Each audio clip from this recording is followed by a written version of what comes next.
Assalamualaikum warahmatullahi wabarakatuh. Alhamdulillahirabbil alamin wassalatu wassalamu alal mursalin wa ala alihi wa ashabihi ajma'in. Amma ba'du. Sahabat Islampedia Salam TV yang dirahmati oleh Allah Subhanahu wa taala. Apa kabarnya Anda di kesempatan kali ini? Mudah-mudahan kita semuanya diberikan oleh Allah keberkahan baik di dunia maupun nanti di akhirat kelak. Amin ya rabbal alamin. Sahabat Islampedia, di episode sebelumnya kita sudah membahas sebuah pembahasan menarik mengenai anjuran menikah bagi pemuda. Sudah banyak sekali pelajaran yang dapat kita ambil dari pembahasan kita di minggu lalu.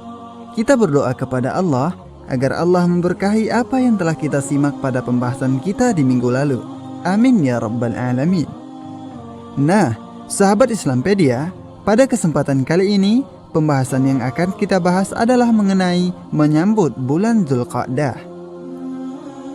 Sahabat Islampedia, secara bahasa, Dzulqa'dah terdiri dari dua kata. Dzul, yang artinya sesuatu yang memiliki, dan Al-Qa'dah, yang artinya tempat yang diduduki. Bulan ini disebut Dzulqa'dah karena pada bulan ini, kebiasaan masyarakat Arab duduk atau tidak berpergian di daerahnya dan tidak melakukan perjalanan atau peperangan. Bulan ini memiliki nama lain, diantaranya orang jahiliyah menyebut bulan ini dengan Waronah. Ada juga orang Arab yang menyebut bulan ini dengan nama Al-Hawa. Sahabat Islampedia, berikut beberapa hadis sahih seputar bulan Dzulqa'dah. Dari Abu Bakrah radhiyallahu anhu bahwa Nabi SAW bersabda, "Sesungguhnya zaman berputar sebagaimana ketika Allah menciptakan langit dan bumi. 1 tahun ada 12 bulan. Di antaranya ada 4 bulan haram atau suci. 3 bulan berurutan, Dzulqa'dah, Dzulhijjah dan Muharram, kemudian bulan Rajab." Hadis riwayat Bukhari dan Muslim. Dari Anas bin Malik radhiyallahu anhu, beliau mengatakan, Nabi SAW melakukan umroh sebanyak 4 kali, semuanya di bulan Dzulqa'dah, kecuali umroh yang dilakukan bersama hajinya. 4 umroh itu adalah umroh Hudaybiyah di bulan Dzulqa'dah, umroh tahun depan di bulan Dzulqa'dah. Hadis riwayat Al-Bukhari. Sahabat Islampedia, masyarakat Arab sangat menghormati bulan-bulan haram, baik di masa jahiliyah maupun di masa Islam, termasuk di antaranya bulan Dzulqa'dah. Di zaman jahiliyah, bulan Dzulqa'dah merupakan kesempatan untuk dagang dan memamerkan syair-syair mereka. Mereka mengadakan pasar-pasar tertentu untuk menggelar pertunjukan pamer syair, pamer kehormatan suku dan golongan, sambil berdagang di sekitar Mekah. Kemudian selanjutnya mereka melaksanakan ibadah haji. Bulan ini menjadi bulan aman bagi semuanya.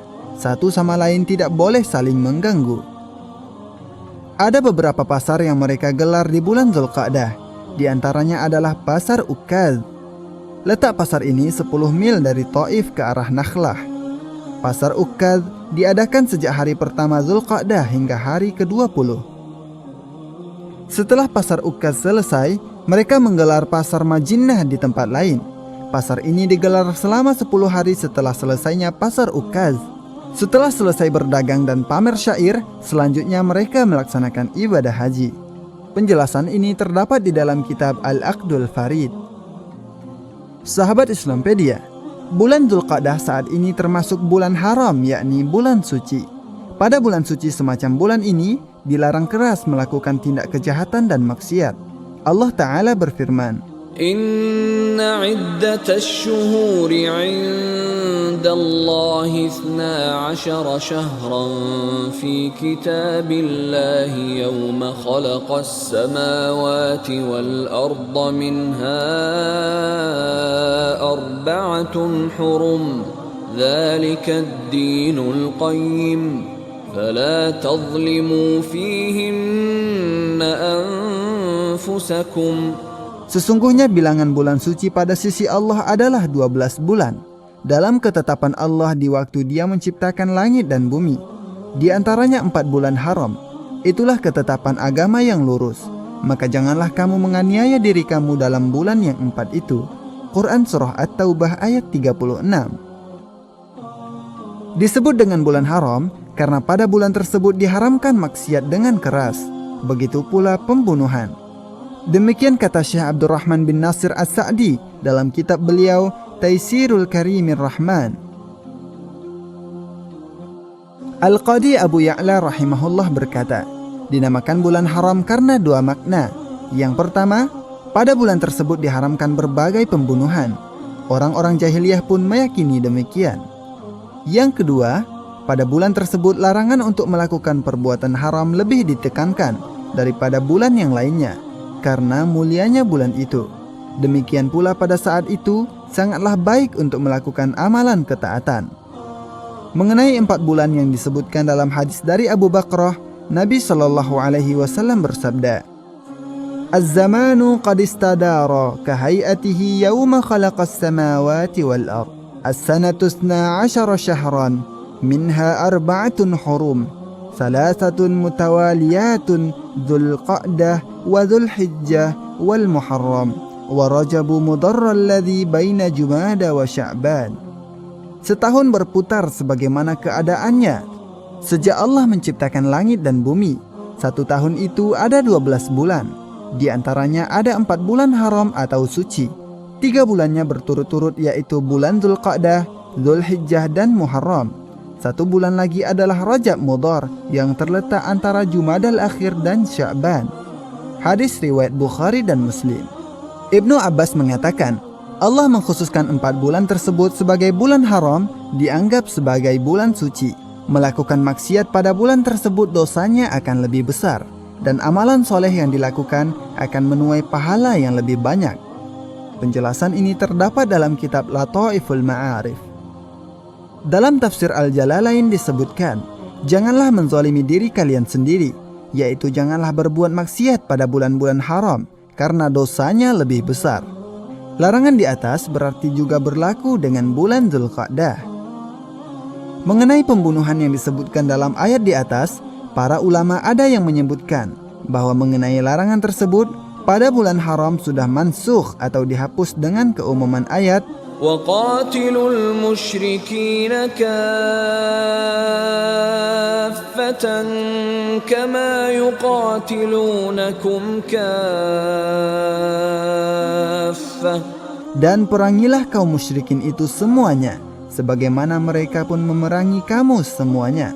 Quran Surah At-Taubah ayat 36.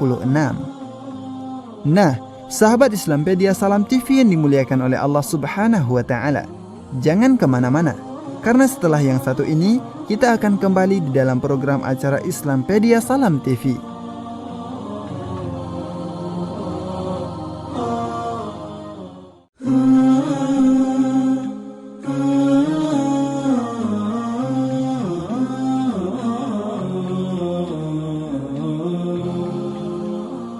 Sahabat Islampedia Salam TV yang dirahmati oleh Allah Subhanahu wa Ta'ala, kita kembali lagi di dalam program acara Islampedia Salam TV.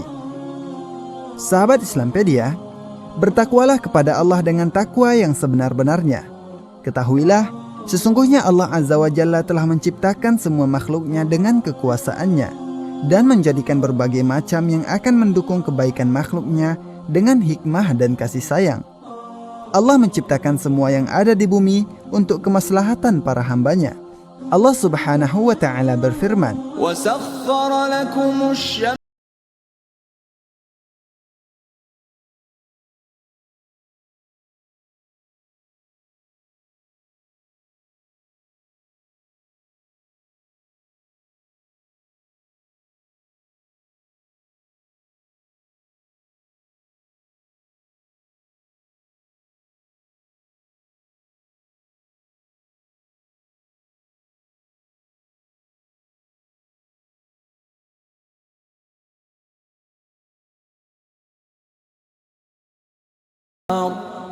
dan Dia telah menundukkan bagimu matahari dan bulan yang terus-menerus beredar dalam orbitnya.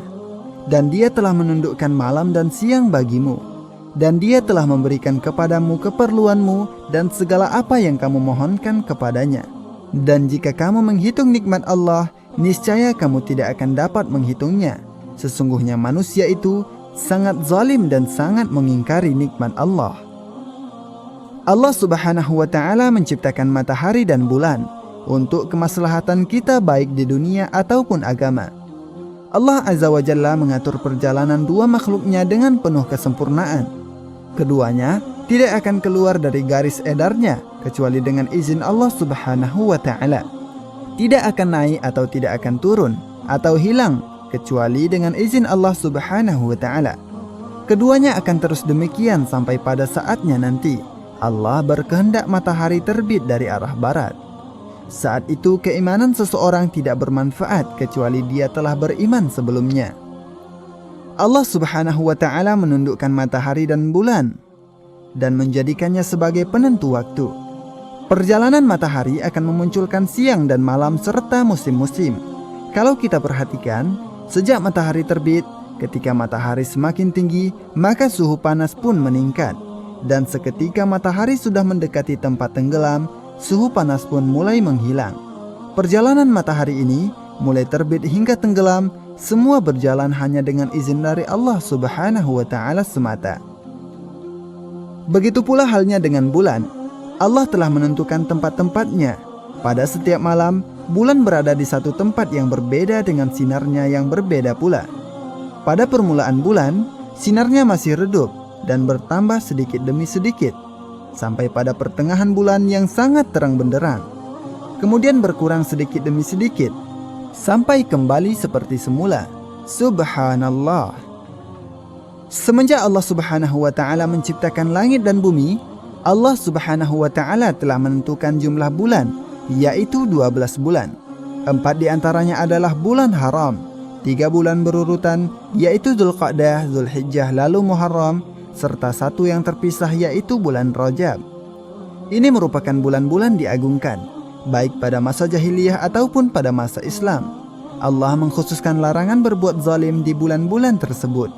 Allah Subhanahu wa Ta'ala berfirman, Inna iddatash shuhuri 'indallahi 12 shahran fi kitabillahi yawma khalaqas samawati wal arda minha arba'atun hurum dhalika ad-dinul qayyim fala tadhlimu fihinna anfusakum.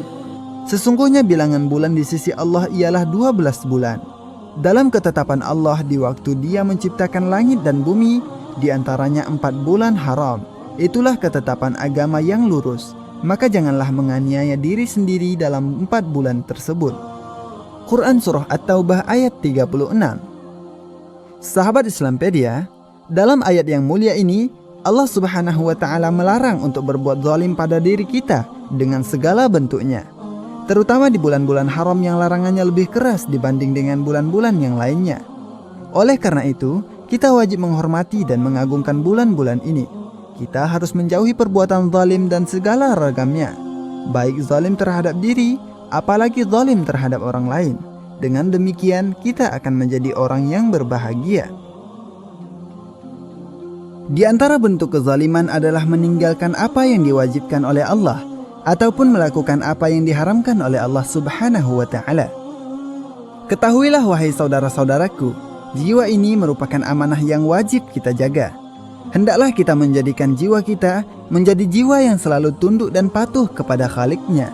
Gapailah kebahagiaan yang dijanjikan oleh Allah Subhanahu wa Ta'ala dengan selalu membersihkan jiwa dari noda dan dosa, sehingga jiwa kita menjadi jiwa yang diridai oleh Allah Subhanahu wa Ta'ala.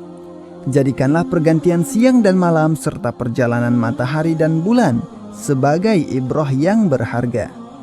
Allah Subhanahu wa Ta'ala berfirman, demi matahari dan cahayanya di pagi hari, dan bulan apabila mengiringinya, dan siang apabila menampakkannya, dan malam apabila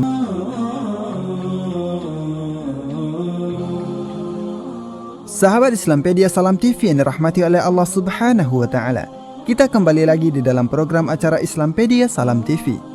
Sahabat Islampedia, salah satu bulan haram yang dimuliakan dan diagungkan oleh Allah Azza wa Jalla adalah bulan Muharram. Karena keagungan bulan ini, terkadang Rasulullah Sallallahu Alaihi Wasallam menisbatkannya kepada Allah. Pada bulan ini, seorang muslim disyariatkan untuk melakukan berbagai macam ketaatan kepada Allah dan menjauhi segala corak perbuatan zalim. Pada bulan ini, seorang muslim disunahkan menjalankan puasa Asyura, yaitu pada tanggal 9 dan 10. Rasulullah Shallallahu Alaihi Wasallam bersabda, "Afdalus siyami ba'da Ramadan, Syahrullahil Muharram." Puasa yang paling utama setelah puasa Ramadan adalah puasa pada bulan Allah, yaitu Muharram. Hadis riwayat Muslim. Juga sebagaimana yang diriwayatkan dalam hadis Ibnu Abbas radhiyallahu anhu, beliau radhiyallahu anhu mengatakan, ketika Rasulullah Shallallahu Alaihi Wasallam tiba di Madinah, beliau Shallallahu Alaihi Wasallam melihat kaum Yahudi melakukan puasa Asyura. Beliau bertanya kepada mereka, mengapa mereka melakukan puasa pada hari itu? Mereka menjawab, ini adalah hari baik. Pada hari ini Allah Subhanahu wa Ta'ala menyelamatkan Nabi Musa alaihi salam dan Bani Israel. Oleh karena itu, Musa alaihi salam melakukan puasa pada hari ini. Lalu beliau Shallallahu Alaihi Wasallam bersabda, "Nahnu aula bi Musa minkum, fa'amara bi sawmihi." Sesungguhnya kami lebih berhak terhadap Nabi Musa dibandingkan kalian. Kemudian beliau Shallallahu Alaihi Wasallam memerintahkan kaum muslimin untuk berpuasa pada hari itu. Hadis riwayat Bukhari dan Muslim. Kemudian di kesempatan lain, beliau Shallallahu Alaihi Wasallam bersabda, "Fa'idha kana al-'amul muqbil insya'allahu sumna al-yawm at-tasi'." Insyaallah tahun yang akan datang kita mulai berpuasa pada hari ke-9. Hadis riwayat Muslim. Akan tetapi beliau Shallallahu Alaihi Wasallam belum sempat melakukan hal ini karena beliau Shallallahu Alaihi Wasallam wafat sebelum bulan Muharram tahun berikutnya tiba. Saat beliau Shallallahu Alaihi Wasallam ditanya tentang keutamaan puasa ini, Rasulullah Shallallahu Alaihi Wasallam menjawab, "Yukaffirus sanatal madiyah." Puasa Asyura menghapuskan dosa 1 tahun yang telah berlalu. Hadis riwayat Muslim. Maka berpuasalah wahai kaum muslimin pada hari yang ke-9 dan ke-10 agar dosa-dosa kita dihapuskan. Ikutilah Nabi agar kita mendapatkan kemuliaan serta pahala yang kita harapkan. Orang yang bertekad dan berazam untuk melakukannya atau sudah terbiasa melaksanakannya, tapi kali ini terhalang sesuatu, maka insya Allah akan dituliskan baginya pahala puasanya tanpa terkurangi sedikit pun. Rasulullah Shallallahu Alaihi Wasallam bersabda, "Idza maridal 'abdu aw safara, kutiba lahu mislu ma kana ya'malu muqiman sahiha." Apabila salah seorang hamba sakit atau dalam bepergian, akan ditulis pahala amalannya sebagaimana ketika dia melakukannya ketika dia sehat dan bermukim. Hadis riwayat Bukhari. Nah, sahabat Islampedia Salam TV yang dimuliakan oleh Allah Subhanahu wa Ta'ala, demikianlah pembahasan kita kali ini mengenai menyambut bulan Dzulqa'dah. Mudah-mudahan dengan pembahasan kita tadi, wawasan kita seputar dunia keislaman semakin bertambah dan kita bisa mengisi hari-hari kita di dunia dengan amal-amal soleh yang diridai oleh Allah. Dan nanti di akhirat kita bisa dikumpulkan pula dengan orang-orang yang soleh dan bertakwa kepadanya. Amin ya rabbal alamin. Akhir kata, saya Amir Saifuddin beserta kru dan kerabat kerja program acara Islampedia yang bertugas mohon pamit undur diri. Wabillahi taufik wal hidayah. Wassalamualaikum warahmatullahi wabarakatuh.